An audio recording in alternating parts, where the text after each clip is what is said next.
అందరికీ నమస్కారం. Bhimireddy Pullareddy, political analyst, Shabari news channel Khammam. ఈ నిన్న మొన్న రెడ్ల మీద భారీ ఎత్తున విమర్శలు చేయటం జరుగుతుంది. స్వాతంత్ర పోరాటంలో రెడ్లు చాలా కీలక పాత్ర పోషించారు. స్వాతంత్రం రాముందు కూడా 1932 ప్రాంతంలోనే ఆంధ్ర యూనివర్సిటీకి వైస్రాం చేసిన సర్బిరుదున్న ఇంగ్లీష్ ప్రభుత్వంతో సర్బిరుదున్న కట్టుమంచి రామలింగారెడ్డి గారు కూడా రెడ్లని ప్రోత్సహించారు. వైస్ ఛాన్సలర్ చేసి తర్వాత పార్లమెంట్ చేసిండు. పార్లమెంట్ చేసి చాలా కార్యక్రమాలు చేసిండు. అలానే స్వాతంత్ర సమర పోరాటంలో పడిన నీలం సంజయ్ రెడ్డి గారు ముఖ్యమంత్రికి చేసి చిన్న బస్సు జాతీయ కారణాలు దాని గురించి కోర్టు తీర్పు వ్యతిరేకంగా వస్తే కూడా రిజైన్ చేసిండు. తర్వాత ముఖ్యమంత్రి అయిండు, స్పీకర్ అయిండు, భారత రాష్ట్రపతికి కూడా ఎన్నికైండు ఏకగ్రీవం కూడా. ఎక్కడ రెడ్ల మిగతా కులాలను అణగదొక్కే పని ఎక్కడ కూడా చేయలేదు. అలాంటినే ఇతర పార్టీల నుంచి తరిమల నాగిరెడ్డి గారు, పొందల సుందరయ్య గారు, కొండ వెంకటరంగారెడ్డి గారు లాంటి వాళ్ళు కూడా స్వాతంత్ర సమరయోధం రోజులు చేశారు. వివిధ పార్టీల్లో ఎవరిని అన్సెక్యూరిటైజ్ చేయలేదు. అట్నే తెలంగాణకు వస్తే ఖమ్మం జిల్లాలో కూడా ఖమ్మం కిలాలు కట్టించింది కూడా పొల వేమారెడ్డి వాళ్ళే కట్టారు. 17వ శతాబ్దం అంటే స్వాతంత్ర నిజాం గవర్నమెంట్ కంటే ముందే తయారు చేశారు.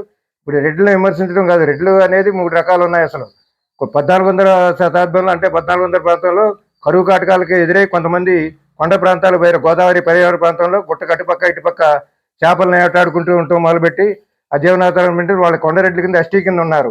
అట్నే కర్ణాటకలో బీసీల కింద ఉన్నారు. ఓన్లీ ఉభయ రాష్ట్రాలు ఇక్కడ మట్టుకి ఓసీల కింద ఉన్నారు. ఇప్పుడు మేము కూడా డిమాండ్ చేయవచ్చు. ఎందుకంటే మేము బీసీలు అనంతరం మేము బీసీల కిందనే ఉన్నాం, కొన్ని చోట్ల ఎస్టీల కింద ఉన్నాం. కానీ మేము ఎస్టీలకు చేయమని అంటే వాళ్ళ కూడా పరిస్థితి. అట్నే నిజాం గవర్నమెంట్లో కూడా హైదరాబాద్ రాష్ట్రంలో కోతవాల కింద వెంకటరామారెడ్డి గారే చేసిండు. కానీ అతను ప్రతిభతోనే చేసిండు తప్ప ఇతర కులాలను అడగదొక్కే పిల్లల్ని ఎక్కడ చేయలేదు. చాలా స్వాతంత్ర సమృద్ధి కాదు, చాలా వైద్య రంగాల్లో కూడా అనేక డెవలప్ చేసి అన్ని చోట్ల వ్యవసాయం అంటే ప్రోత్సాహక ఉత్పాదక శక్తుల మీద ఉండే వ్యవసాయం జీవించారు. రెడ్లందరూ తోటలు కూడా ఇతర కులాలను కూడా పోషించారు. అన్ని పెట్టి వ్యవసాయంతో పాటు పశుపోషణ ఈ ఇతర వాటిలో కూడా డెవలప్ చేసి గొర్రెల పెంపకంతో పెట్టి మిగతా వాళ్ళు కూడా వెళ్ళేవాళ్ళకి ఎదగడం చూశారు. అట్నే నంద్యాలలో పివి నరసింహారావు గెలిపించడానికి గంగుల ప్రతాప్ రెడ్డి గారు త్యాగం చేసిండు ఎంపీ సీట్కి, ఇక్కడ ప్రధానమంత్రిని పివి నరసింహారావు చేయడానికి. అందుకే రెడ్లకి అంత చరిత్ర ఉంది. తెలంగాణ ప్రాంతంలో కూడా సంగారెడ్డి, కామారెడ్డి, ఎల్లారెడ్డి వీళ్ళందరూ బయట నుంచి షిఫ్ట్ అయ్యారని అంటున్నారు తెలంగాణ రెడ్లంతా. కానీ స్వాతంత్రం అంటే ముందు 14-15 సంవత్సరాలు ఈ పేర్లు వచ్చినాయంటే వీళ్ళు దాదాపు అంత త్యాగం చేసి ఆ ఊళ్ళు కట్టించారు. అది కూడా ఆలోచించాలా. ఇంకోటి ఏంటంటే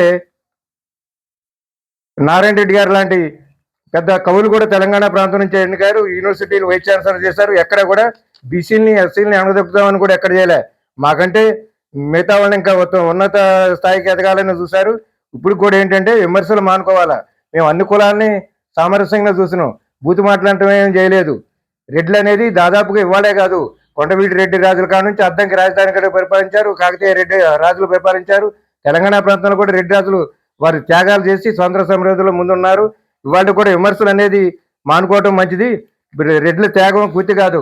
ఇప్పుడు డెవలప్ అయిన తర్వాత రకరకాలుగా ఇతర దేశాల నుంచి స్వతంత్రంగా పోయి ఇవాళ హాస్పిటల్ పెట్టినా, విద్యా సంస్థలు పెట్టినా రెడ్లు పెట్టింది. అందుకే అన్ని కులాలు సమానంగా చూస్తారు. విద్యా సంస్థలు పెట్టారు, ధార్మిక సంస్థలు పెట్టారు. చాలా చోట్ల శ్రీశైలం లాంటి దేవస్థానాలు కట్టించారు. మన దగ్గర కూడా తెలంగాణ ప్రాంతంలో కూడా చాలా చోట్ల ఈ ధార్మిక ఈ దేవాలయాలు కూడా రెడ్లు చేశారు. ఎక్కడ వాళ్ళ పేర్లు కావాలని చూడలేదు. అన్ని కులాన్ని సామాజిక న్యాయంతోనే చేయడం జరిగింది. ఇట్లు ఇప్పుడు కూడా ఏంటంటే రెడ్లని విమర్శించడం మానుకోవాలి. ఇందులో స్వార్థపరులు ఉండొచ్చు, ప్రతి కులంలో ఉంటారు కూడా. మేము అన్ని కులాలను సమానంగా చూసినాం. రెడ్డి రాజుల కాడ నుంచి కొండవీటి రెడ్డి రాజుల గురించి చరిత్ర ఉంది. మమ్మల్ని ఏందో వలస కింద లేదా తక్కువ కులం కింద ఎక్కడ చేయలేదు.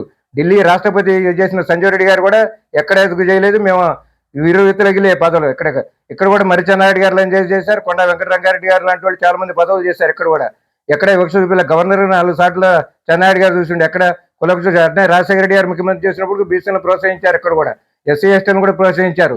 మీరు అన్ని కూడా ఆలోచించాలా. పెద్ద మేధావులు ఉన్నారు రెడ్డిలో. ఏమిటంటే ఇంకా ఇంతకంటే తక్కువ కులం వాళ్ళు దేశంలో ఇంకా పెద్ద పదవులు ఉండి అనేక ఆటలు ఉన్నారు. వాళ్ళని పట్టించుకోవట్లే. మాకంటే శూద్రులు బీసీ అన్ని కులాలు దాదాపు 100 కులాల్లో కూడా రెడ్లు కూడా శూద్రుల కులం కిందనే ఉన్నారు. అది గమనించాలా. ఇంగ్లీష్ టైంలో అట్లా పెట్టారు కులాలు విభజించి అనేది.